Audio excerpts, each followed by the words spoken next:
The night began with an electric hum in the air, a feeling that everything was about to change, though I couldn't yet tell how.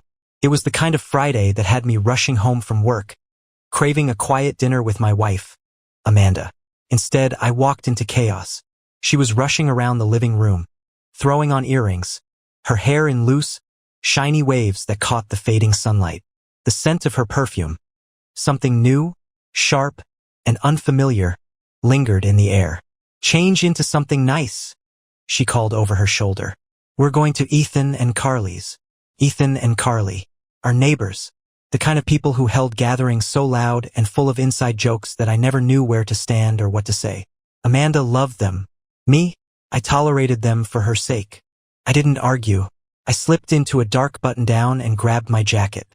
Amanda was already at the door, her phone in her hand, texting rapidly, the corners of her mouth curved in the faintest of smiles. It wasn't her usual distracted multitasking. It was deliberate, eager. The evening kicked off as expected. Cheap wine, loud music, Carly's cackling laugh. Amanda disappeared almost instantly into the crowd, leaving me to linger near the kitchen with a beer, making awkward small talk.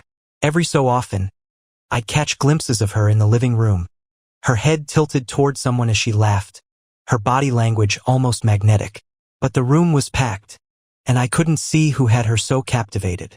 It wasn't until later, when the crowd had thinned, that the first strange thing happened. I was sitting on the back patio, nursing my second drink and watching the stars, when Ethan came out to join me. He was flushed, his shirt rumpled, a little too tipsy for someone who claimed to have work early the next morning. "Great party, huh?"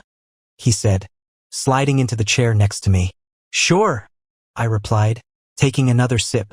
Ethan glanced at the sliding glass door behind us, then leaned in, his voice lower. "Amanda's having a good time." There was something off about the way he said it, like there was more to the statement than he wanted to say outright. "Yeah, she seems to be," I said carefully. He grinned, but it didn't reach his eyes. "I saw her sneaking upstairs earlier. Looked like she had company." I froze. It was the way he said it, casual but with a hint of something smug, like he knew he was planting a seed of doubt.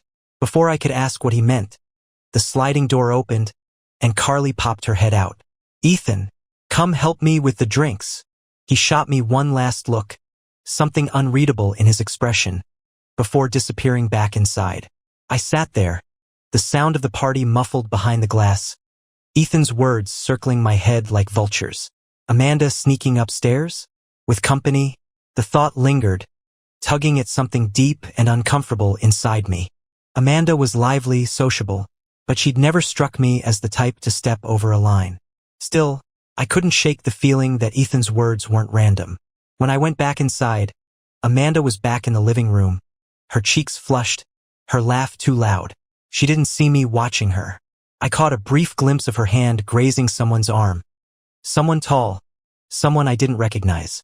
The man leaned in close, saying something that made her laugh again, her head tilting in that familiar, intimate way that used to be just for me. I walked toward them, my pulse pounding.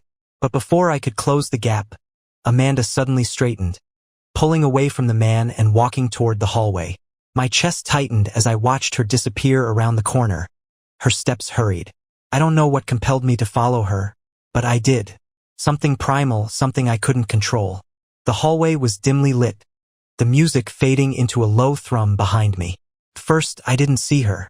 Then I caught movement near the stairs, a shadow slipping upward. My heart hammered as I climbed the steps, my hand gripping the banister like it was the only thing keeping me grounded. The upstairs was quiet, eerily so. I passed a couple of closed doors, the faint murmur of voices filtering through one. But as I approached the guest bathroom, I heard it, a muffled sound that made me stop dead in my tracks. Moans. It was faint but unmistakable, paired with the soft creak of movement. My stomach turned, my hand clenching into a fist at my side. I moved closer, the sounds growing clearer, every step tightening the knot in my chest. Then, just as I reached the door, it stopped. A beat of silence. The door opened, and Amanda stepped out, her face glowing like she'd run a mile. Her hair was slightly tousled, her lipstick faintly smudged. She looked at me, startled at first, But then her expression shifted into something unreadable. She opened her mouth, and for a second, I thought she might try to explain, to offer some excuse. Instead, she smiled. A slow, practiced smile that didn't touch her eyes. "You know I love you, right?" she said, her voice syrupy sweet. I couldn't speak, couldn't move. She brushed past me, her perfume lingering in the air as she disappeared down the stairs, leaving me standing there in the dark, drowning in the weight of a single question. What the hell was going on? I didn't follow her downstairs. Couldn't. My legs felt rooted to the spot as my mind replayed her words over and over. "You know I love you, right?" What did that even mean? Why would she say that? My thoughts were a storm of confusion and dread. But one thing was certain. Something was wrong. Something was horribly, undeniably wrong. I stared at the closed bathroom door she just exited, my hand hovering over the doorknob. My chest tightened as I debated whether to open it. What was I expecting? Some incriminating evidence? Another person hiding inside? Before I could decide, I heard footsteps behind me. I turned sharply, almost hoping it was Amanda coming back to explain herself. But it wasn't her. It was him. The man she'd been talking to downstairs, the one she was laughing with. He was tall, broad-shouldered, his shirt half untucked like he'd been in a hurry. His face gave nothing away, but his eyes darted to the bathroom door before settling on me. We locked eyes for what felt like an eternity. He didn't speak. He didn't have to. The way his lips curved into a faint, knowing smirk said everything. He brushed past me, walking downstairs without a word. My heart hammered in my chest, anger surging through me, hot and sudden. I wanted to grab him, to demand answers, to demand he tell me what the hell he'd been doing upstairs with my wife. But my body wouldn't move, frozen in a toxic cocktail of shock and disbelief. Instead, I stood there, staring down the hallway as the sounds of the party buzzed faintly below. I needed to leave. I made my way down the stairs, weaving through the thinning crowd. Amanda was back in the living room, sitting on the arm of a couch with a glass of wine in her hand. She was surrounded by a few people, laughing and talking like nothing had happened. Like I wasn't upstairs losing my mind while she what? "Hey babe," she said brightly when she saw me. Her smile was too wide, too easy, like a shield. "Where have you been?" It took every ounce of strength not to explode right then and there. Instead, I forced a tight smile. "Ready to go?" Her expression flickered just for a second, but she recovered quickly. "Already? We've only been here a couple of hours." "I'm tired," I said, my voice sharper than I intended. "Let's go." Amanda glanced at the people around her, offering a small laugh as if to smooth over the tension. "All right, Mr. Grumpy, let me grab my coat." As we walked to the car, I couldn't bring myself to look at her. She tried to make small talk about the party, about Carly's over-the-top decorations, but I didn't respond. My mind was still upstairs, replaying every detail. The moans, the smirk, her smile as if nothing had happened. We drove home in near silence, the only sound the soft hum of the engine.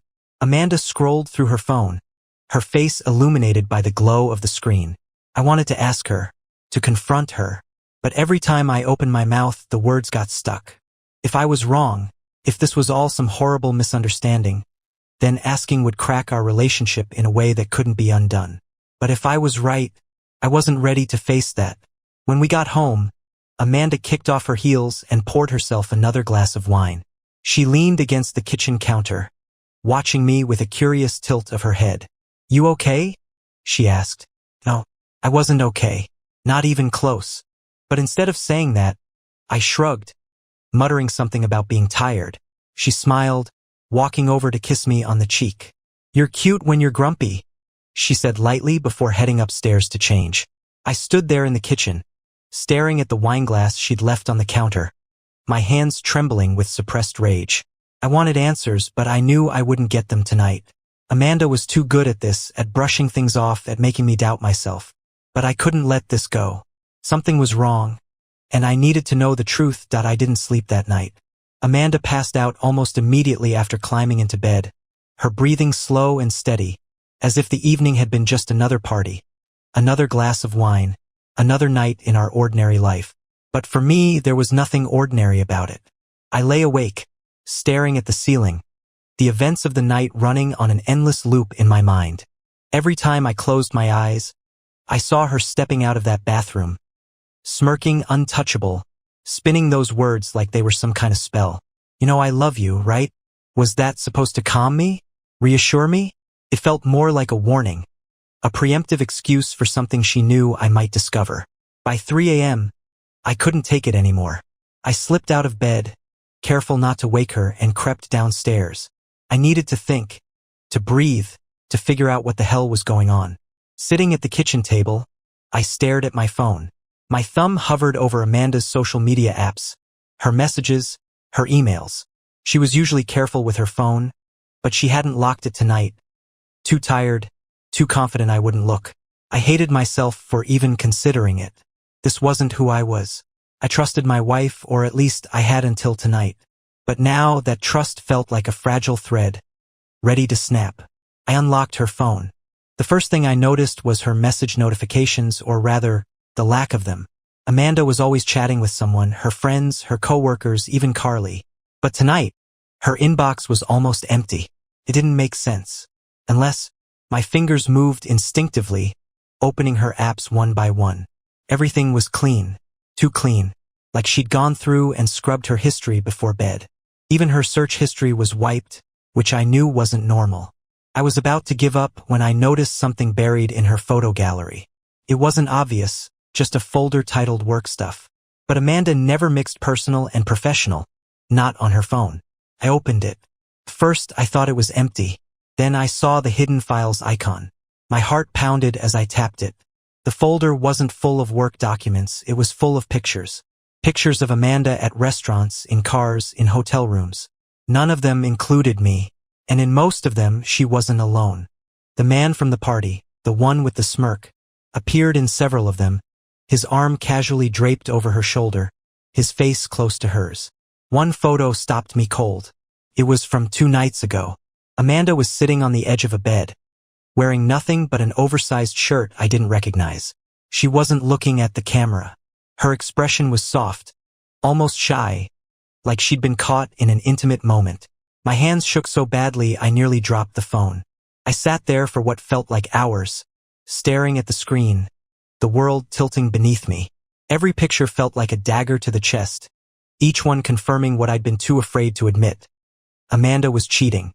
But who the hell was this guy? And how long had this been going on? I scrolled back through the photos, looking for clues, for anything that might explain how the woman I thought I knew had been living a double life. There were timestamps, locations, even a few blurred screenshots of conversations I couldn't make out. I wanted to confront her right then and there, to wake her up and demand the truth. But something held me back. She'd deny it. She'd twist it. She'd find a way to make me doubt myself again. No, I needed more. I needed to catch her in a lie so blatant, so undeniable, that she couldn't escape it. And to do that, I had to play it cool. I put her phone back where I found it, erasing any trace of my snooping. Then I sat there in the dark, staring out the window, the weight of her betrayal settling over me like a suffocating blanket. Tomorrow, I told myself, tomorrow, I'll get the truth. The next morning, Amanda was all sunshine and small talk, acting as if nothing had happened. She hummed while pouring herself coffee, scrolling through her phone like it was just another lazy Saturday. But to me, every gesture, every word, every flicker of her expression felt staged. The Amanda I thought I knew had been replaced by a stranger. "You slept in," she said, smiling over her coffee mug. "Yeah," I replied, keeping my voice even. "Needed it, I guess." She didn't notice how tightly I gripped the edge of the counter or how I avoided meeting her eyes. Or maybe she did and she just didn't care. "What do you want to do today?" she asked. I wanted to scream. I wanted to throw her phone across the room, demand she explain every photo, every late-night text, every smug smile I'd seen the night before. But instead, I forced myself to smile. "Not sure yet. What about you?" "Carly mentioned hitting the farmer's market," she said casually, glancing at her phone. "Might do that. Or maybe just stay in and relax. It's been a busy week." "A busy week." Sure, if sneaking off with some guy counted as busy. I nodded, keeping my tone neutral. "Sounds good. Let me know if you want company. Her smile tightened, just a fraction, and for the first time I saw it hesitation. Oh, you'd probably be bored. Just girl stuff, you know? There it was. The first crack. I let it go, pretending to accept her excuse. Inside, my mind was racing. If she was planning to meet him again today, I needed to know. I wasn't going to let her slip away so easily this time. The opportunity came an hour later, when Amanda left her phone on the kitchen counter to grab a shower. I didn't have much time, but I didn't need it. I unlocked her phone and opened her messages. As expected, the main inbox was empty. But there was a hidden folder, a second app disguised as a calculator. I tapped it, my stomach churning as it opened to reveal a string of messages between her and someone named B. The latest message, sent just this morning, read, B. Can't wait to see you. Usual spot? Amanda, of course. 1 p.m. Can't stay too long, though. You know how it is. You know how it is. The audacity of it burned like acid in my throat. I checked the clock. It was just after 11 a.m. If I played this right, I could follow her, see exactly where she was meeting him. I slipped her phone back into place just as Amanda came downstairs, her hair damp and tied up in a messy bun. She was dressed casually, leggings and a loose sweater, but something about the way she carried herself screamed deliberate. Heading out soon?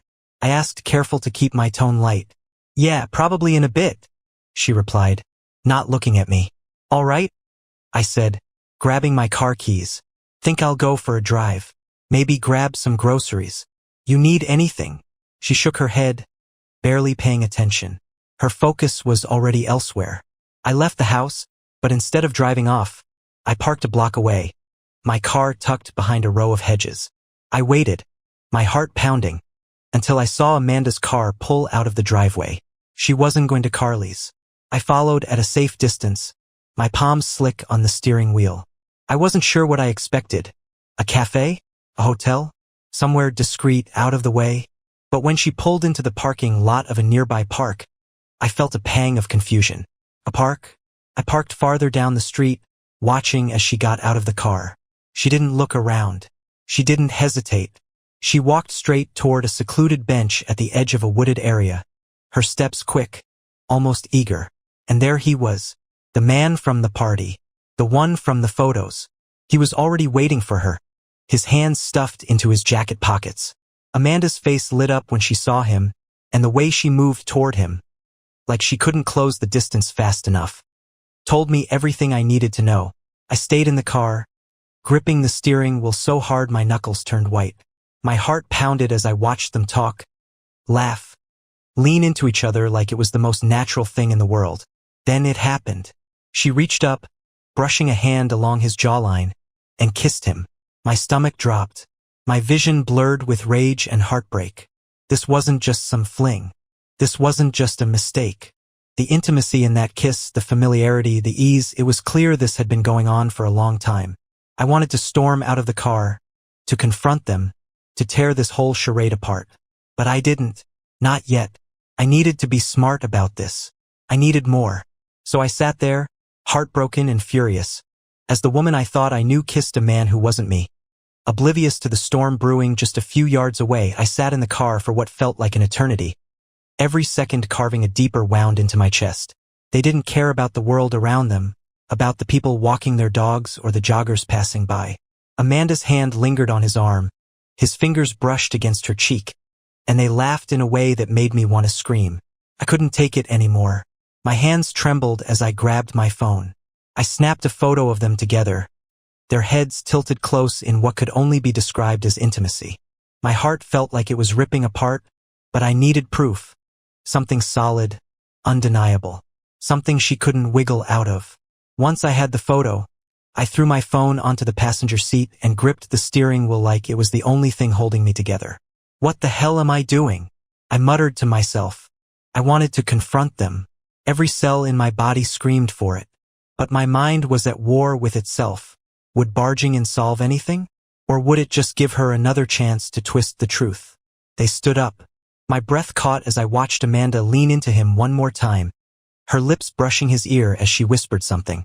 He nodded, his face breaking into that smug smile I'd seen at the party. Then they walked back toward their cars, Amanda's pace casual, as if she hadn't just committed an act of betrayal.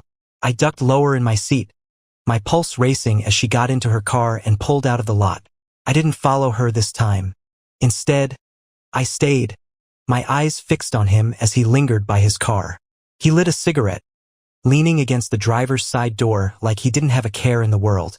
I wanted to confront him, to demand answers, to wipe that arrogant smirk off his face. So I did. I slammed my car door shut as I walked toward him, my fists clenched. He noticed me immediately, straightening up, his eyes narrowing slightly. "Can I help you?" he asked, his tone cool, unbothered. "Who the hell are you?" I snapped, my voice louder than I intended. His smirk returned. "I'm sorry. Do I know you?" I stepped closer, my chest heaving. "You know exactly who I am. I'm Amanda's husband." For the first time, I saw a flicker of something in his expression. Surprise, maybe, or calculation. He didn't back down, though. Instead, he flicked his cigarette to the ground and crushed it under his shoe. "Listen, man," he said, his voice annoyingly calm. "I don't want any trouble." "Too late for that," I shot back. "How long has this been going on? Huh? Weeks? Months? Years?" He shrugged, his nonchalance fueling the fire inside me. "Look, it's not my fault your marriage is falling apart. Maybe you should take it up with her." That was it. I lunged at him, my fist connecting with his jaw before I could stop myself. He staggered back, his hand flying to his face. "Jesus Christ," he spat, glaring at me. "What the hell is your problem?" "You're my problem," I yelled, my voice echoing across the empty parking lot. "You think you can just walk into my life and wreck everything?" He didn't retaliate. He just stood there, rubbing his jaw, a mix of anger and pity in his eyes. "Look, man," he said, his tone sharp now. "She didn't exactly say she was happy with you. Maybe take a long, hard look at yourself before blaming me." His words hit like a sledgehammer, knocking the wind out of me. Before I could respond, he got into his car and drove off, leaving me standing there in the middle of the lot, my knuckles throbbing and my chest aching. I stumbled back to my car, collapsing into the driver's seat. His words echoed in my mind, twisting the knife even deeper. Was this my fault? Had I been blind to something? Some sign that Amanda wasn't happy? I sat there for a long time, staring at the photo on my phone, the proof of her betrayal staring back at me. It wasn't just him. It wasn't just me. It was her. And something told me the worst was yet to come. By the time I got home, my mind was an inferno of anger, heartbreak, and bitter resolve. Amanda's car was already in the driveway, her casual betrayal parked neatly like nothing had changed. The thought of her walking through our door after that sordid meeting, probably humming to herself, made my blood boil. I wasn't going to wait anymore. I stormed inside, slamming the door behind me. Amanda was in the living room, her legs curled up on the couch, scrolling through her phone like it was any other lazy afternoon. She didn't even flinch at the sound of the door. "Hey," she said without looking up, her voice annoyingly calm. "How was your drive?" For a moment, I just stood there, my fists clenched, staring at her like she was a stranger in my house. How could she be so unaffected, so goddamned normal, after what I'd just seen? "Cut the crap, Amanda," I said, my voice low and trembling with rage. Her head snapped up, her brow furrowing. "What's your problem?" "You," I snapped. "You're my problem. And that guy at the park." I saw the flicker in her expression, the briefest moment of surprise before she smoothed it over with a practiced indifference. "I don't know what you're talking about," she said, setting her phone down. "Don't lie to me," I shouted, my voice echoing off the walls. "I followed you, Amanda.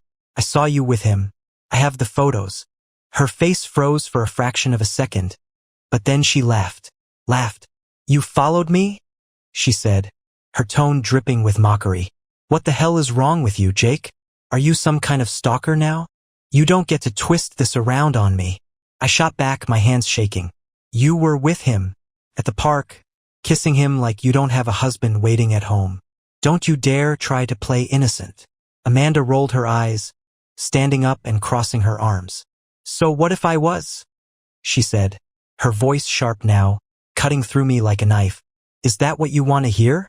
That I've been seeing someone? Fine. I have. You happy now? Her words hit me like a freight train. Even though I'd seen it with my own eyes, hearing her admit it, just like that, with no apology, no regret, left me reeling. How long? I asked, my voice hoarse. She shrugged, as if the question bored her. A few months. A few months. I repeated, the room spinning. You've been lying to me for months, sneaking around with some nobody, and you think this is okay? Don't act so high and mighty, she snapped, her tone venomous. You think I haven't noticed how distant you've been? How checked out you are half the time? Maybe if you'd paid a little more attention to me, this wouldn't have happened. Her words felt like gasoline on the fire already raging inside me. Don't you dare put this on me, I said, my voice shaking with fury. I've been here, Amanda. I've been trying even when things got hard. But you didn't even give me a chance. You just threw it all away. She scoffed, crossing her arms tighter. Oh, please, don't act like you're some perfect husband. You're boring, Jake. You never want to do anything. You're always working or moping around. You expect me to just sit here, wasting my life waiting for you to care about me? Her words were like daggers, each one cutting deeper than the last. I couldn't believe what I was hearing. This wasn't an apology. It wasn't even a defense. It was an attack. So that's it, I said, my voice breaking. You cheat on me and now I'm the bad guy? Do you even feel bad about this? Or is this just who you are now? For the first time, I saw something flicker in her eyes. Something that looked like hesitation, maybe guilt, but it was gone as quickly as it came, replaced by that same icy indifference. Look, she said, her tone almost patronizing. I didn't plan for this to happen, but it did. And maybe it's for the best. Maybe this is a wake-up call for both of us. A wake-up call? I repeated, stunned. You destroy everything we built, and now you're acting like it's some kind of favor? She sighed, brushing a strand of hair out of her face. You're overreacting. People grow apart. It happens. Maybe it's time we accept that. My chest ached with the weight of her words, her detachment, her utter lack of remorse. This wasn't just betrayal. It was erasure. Like everything we'd been through together, everything we'd fought for, meant nothing to her. Do you even love me? I asked, my voice barely above a whisper. Her silence stretched for what felt like an eternity. Then she said coldly, I don't know. That was the moment I realized something inside me had broken beyond repair.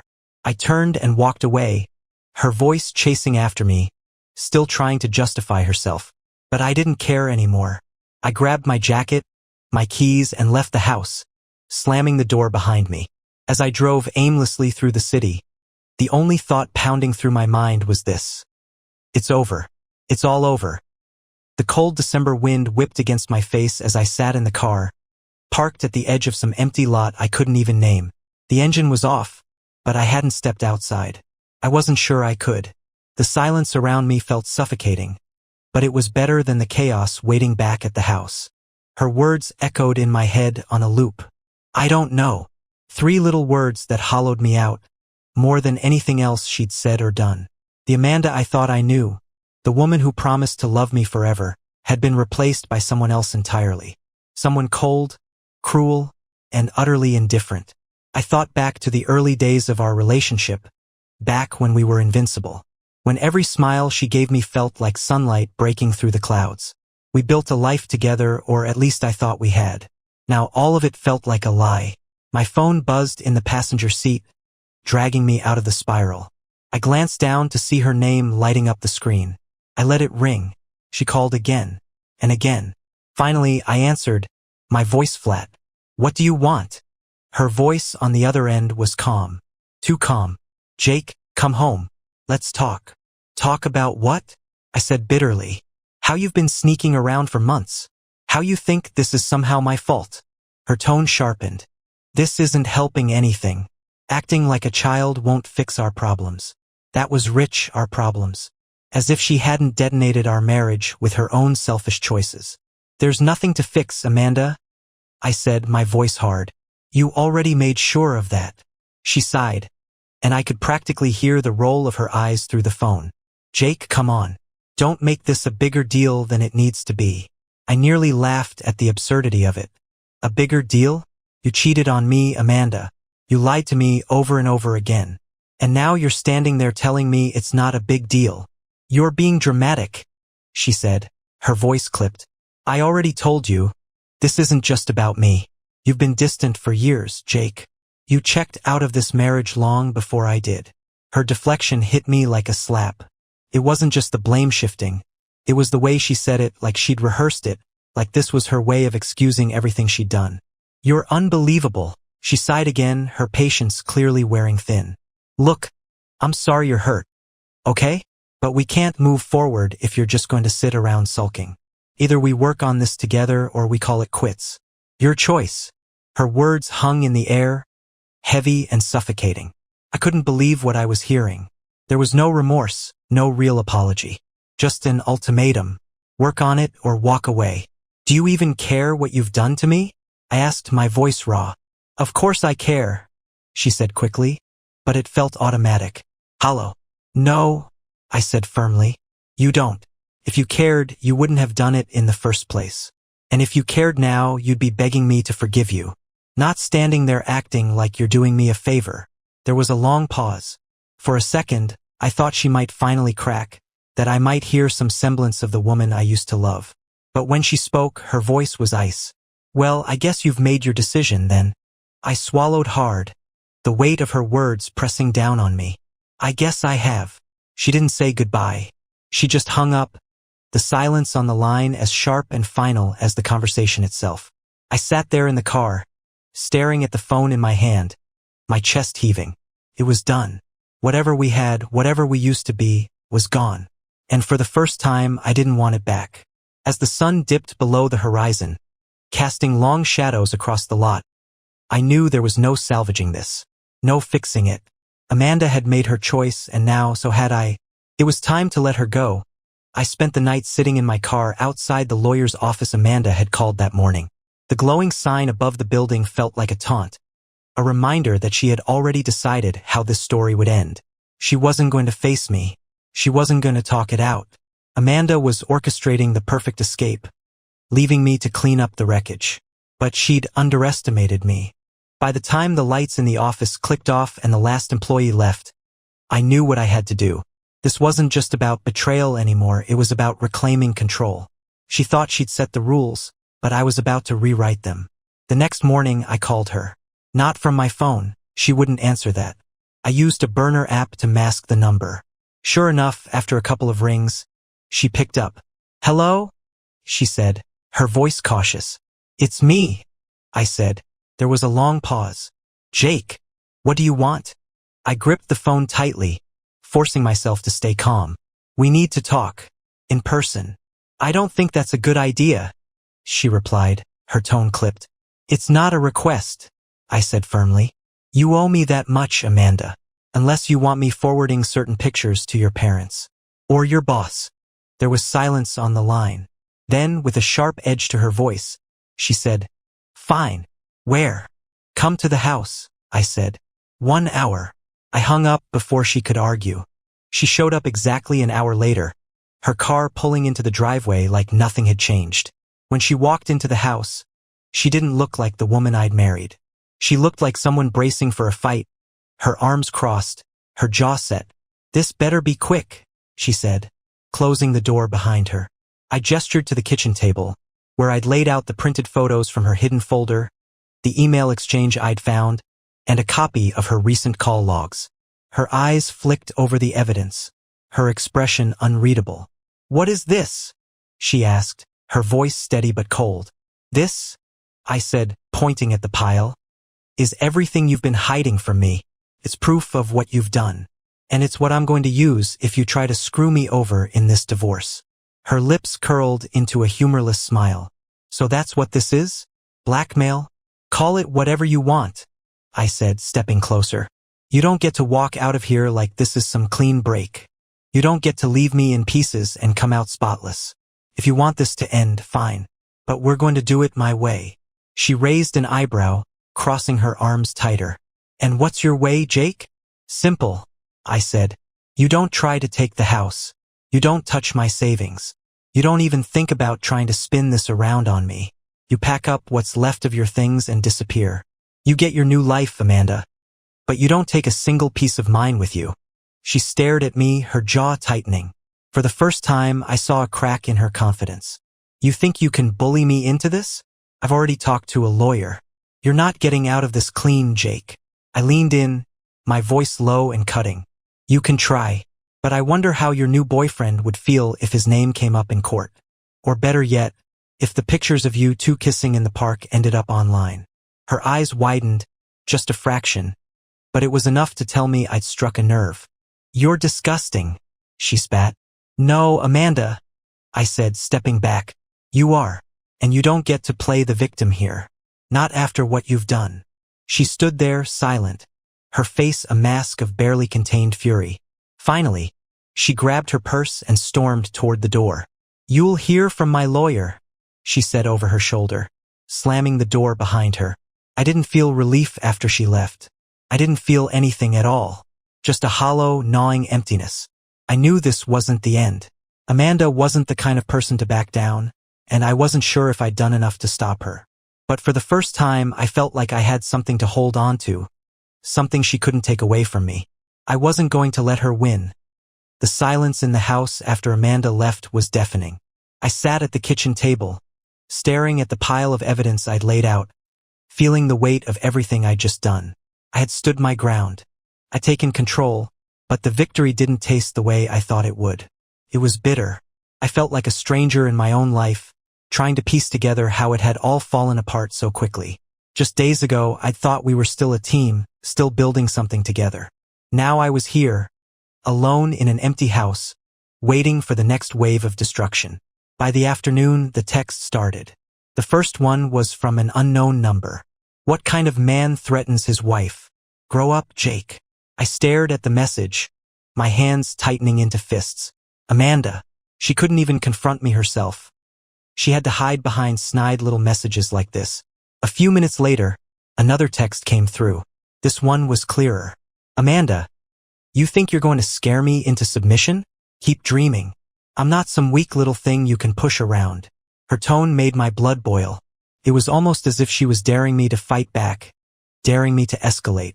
I didn't respond. I wasn't going to let her bait me into playing her game. But an hour later, her lawyer called. The conversation was as bad as I expected. Mr. Daniels, this is Amy Clark, legal counsel for Amanda Daniels. I'm reaching out regarding the dissolution of your marriage. The cold, sterile tone of her voice made my stomach churn. Hearing Amanda's last name attached to mine felt like a cruel reminder of what we'd built, what she was now gleefully dismantling. Go on, I said, keeping my voice steady. I understand there are certain disagreements between you and my client regarding the division of assets, she continued. Amanda is willing to settle amicably, provided you cease your attempts to intimidate her and agree to her terms regarding the house and shared finances. I clenched my jaw so hard it ached. Her terms, I said, my voice cold. Let me get this straight. She cheats. She lies. She blows up our marriage. And now she wants to take the house? My house. Mr. Daniels, I urge you to remain calm, Clark said. Her tone clipped. Amanda has expressed a willingness to negotiate, but if you continue to... Don't you dare, I snapped, cutting her off. Don't you dare try to paint me as the bad guy. I have proof, photos, messages, everything.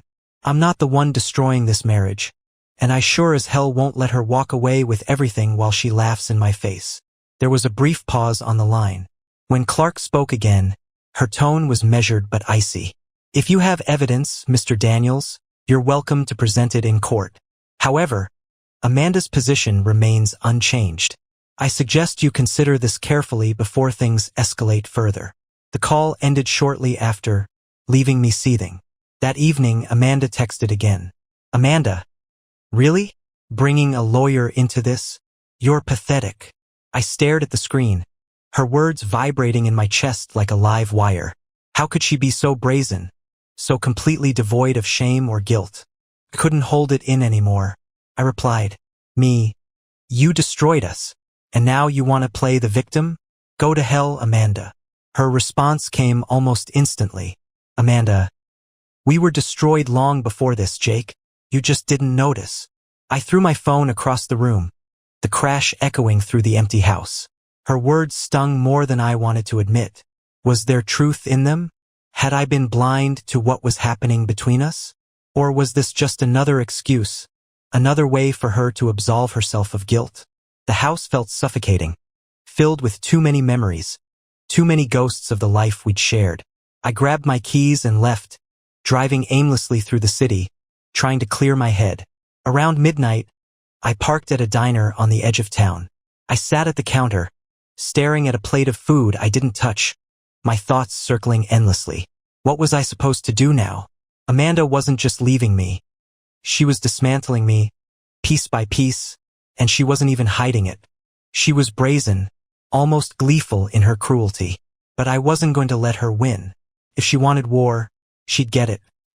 The next morning, I woke up in the dingy motel I'd checked into the night before. The air smelled faintly of mildew, and the thin curtains did little to block out the harsh sunlight. My body felt heavy, weighed down by exhaustion and the crushing reality of my situation. But the fire inside me hadn't gone out. Amanda had drawn the battle lines, and I wasn't about to let her steamroll me. If she thought I was weak, thought I'd sit back and let her rewrite the narrative, she was dead wrong. I picked up my phone and started making calls. By midday, I was sitting across from a lawyer named Eric Hayes, a sharp-eyed man in his late 40s who had seen more than his share of messy divorces. His office was small but meticulously organized, every surface covered in neat stacks of folders and legal briefs. So, let me get this straight, Hayes said, flipping through the notes he'd scribbled as I explained my situation. Your wife is claiming irreconcilable differences. She's already moved out, and she's pushing for a settlement that includes the house and a portion of your savings? Exactly, I said, my jaw tight. She's trying to bleed me dry, and she's doing it with the guy she's been cheating on me with. Hayes nodded, his pen tapping against the desk. Do you have proof of the affair? I pulled out my phone, showing him the photos, the emails, the screenshots of messages I'd saved. He leaned in, studying them carefully, his expression unreadable. This is good, he said finally. Very good. If we play this right, we can flip the narrative entirely. But it's going to get ugly. I swallowed hard. Ugly how? She's going to fight back, he said bluntly. Once we bring this into the courtroom, her lawyer's going to dig into every aspect of your life. They'll try to paint you as controlling, inattentive, maybe even abusive if they think it'll help her case. Abusive, I said, my voice rising. I've never laid a hand on her, never even raised my voice until... I believe you, Hayes said, holding up a hand. But this isn't about the truth. It's about perception. Are you ready for that kind of fight? I hesitated, the weight of his words sinking in. Was I ready for this? Could I handle the scrutiny, the lies, the endless back and forth? Then I thought of Amanda's smug face, the way she dismissed me like I was nothing, and my resolve hardened. Yeah, I said firmly. I'm ready. The first move was to file a formal response to Amanda's divorce petition, countering her demands with my own. Hayes didn't hold back. He included the evidence of her affair, the financial records showing how much she'd spent on their meetups, even a copy of the email where she called me too weak to fight back. The filing was brutal, and it felt good, like I was finally taking back some control. Within hours of the paperwork being submitted, Amanda called me. You filed a counterpetition? She hissed, her voice sharp enough to cut glass. You're damn right I did, I said, my tone cold. What did you think was going to happen, Amanda? That I'd just roll over and let you walk away with everything? I didn't think you'd stoop this low, she snapped. Dragging our private lives into court like this? Do you even care what people will think? Do you? I shot back. Because you're the one who turned this into a spectacle. You made your choices, Amanda. Now you get to live with the consequences.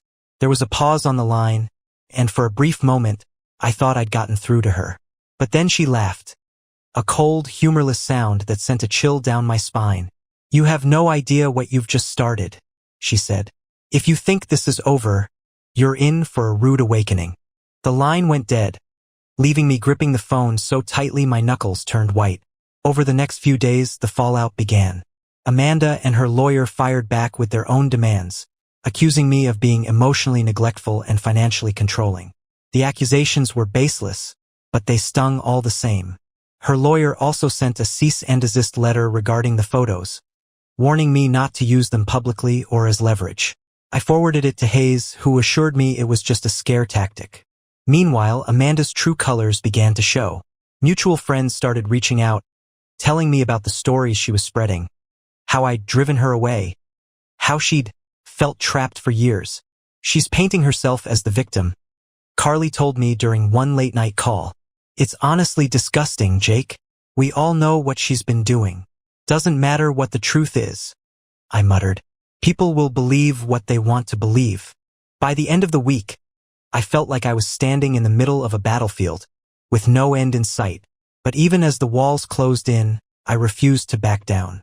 Amanda thought she could rewrite the story, cast herself as the victim and me as the villain. But I had something she didn't, proof, and I wasn't afraid to use it. The day of the preliminary court hearing arrived faster than I expected, though I'd spent every waking moment preparing for it. My lawyer, Eric Hayes, assured me that the initial hearing wouldn't decide everything. It was more about setting the tone. But I knew how important it was. This wasn't just a legal battle. It was the first opportunity to shatter Amanda's carefully constructed facade. I sat in the waiting area outside the courtroom, my hands clasped tightly together, my leg bouncing with restless energy. Across the room, Amanda sat with her lawyer. She was dressed sharply, in a tailored blazer and heels, her hair pulled back into a sleek ponytail. She looked polished, composed, untouchable. When our eyes met, she didn't flinch. Instead, she gave me the faintest hint of a smirk, like she still believed she held all the cards. I turned away, refusing to give her the satisfaction of seeing how much this was eating at me. Once inside the courtroom, the atmosphere turned tense. Amanda's lawyer, Amy Clark, opened the proceedings by listing Amanda's demands. The house, a sizable portion of my savings, and spousal support.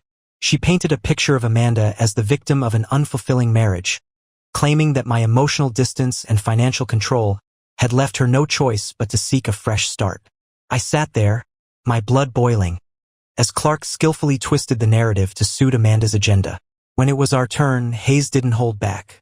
He presented the photos, the messages, and the financial evidence that Amanda had been funneling our joint money into secret meetups and gifts for her lover. Your Honor, Hayes said, his voice calm but commanding. This is not a case of irreconcilable differences. This is a case of betrayal, deception, and financial misconduct. My client has not only been wronged emotionally but also financially, as his wife has used shared assets to fund an ongoing extramarital affair. The judge's eyes flicked toward Amanda, his expression neutral but sharp. Clark immediately objected, claiming that the evidence was irrelevant to the division of assets. Hayes countered smoothly. With all due respect, Your Honor, the evidence speaks directly to my client's argument that Mrs. Daniels is not entitled to the marital assets she's demanding. She forfeited her moral and financial obligations when she prioritized her affair over the sanctity of their marriage. The courtroom fell silent as the judge considered the arguments. Amanda shifted uncomfortably in her seat, her composure cracking ever so slightly. After the hearing, I walked out of the courthouse feeling a strange mix of exhaustion and triumph. The judge hadn't made any final rulings, but Hayes assured me that the evidence had landed hard. Amanda's demands had been challenged, and her lawyer was forced to pivot to damage control. As I stood outside, staring at the courthouse steps, Amanda approached me. For a moment, I thought she might apologize, might offer some semblance of remorse. Instead, she leaned in close, her voice low and venomous. You're playing dirty, Jake. You think humiliating me in court is going to fix anything? I stared at her, my face blank. No, I said evenly. But it's going to stop you from taking everything I worked for. She narrowed her eyes, her jaw tightening. You're going to regret this. I stepped back, shaking my head. The only thing I regret is wasting 10 years on someone who could stab me in the back without blinking. She didn't respond. She just turned and walked away, her heels clicking sharply against the pavement.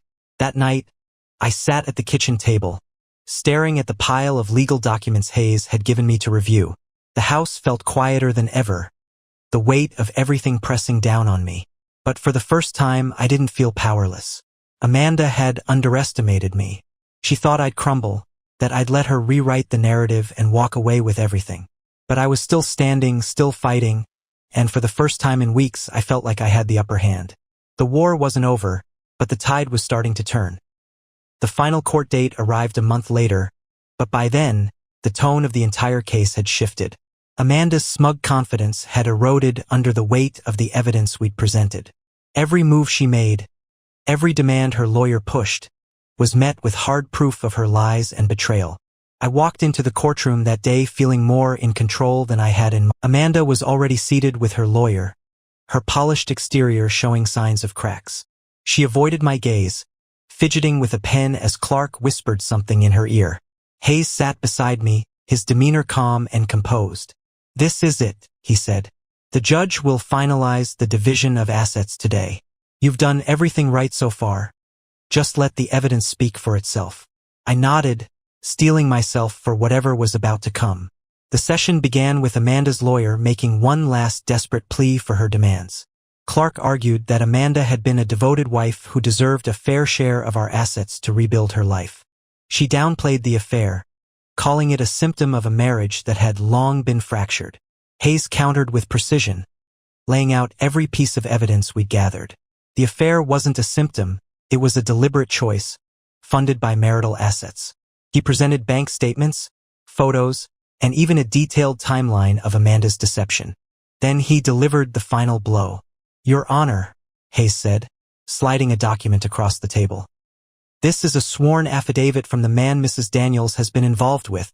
In it, he confirms not only the duration of their affair, but also that Mrs. Daniels had openly discussed her plans to divorce my client and take control of their shared assets."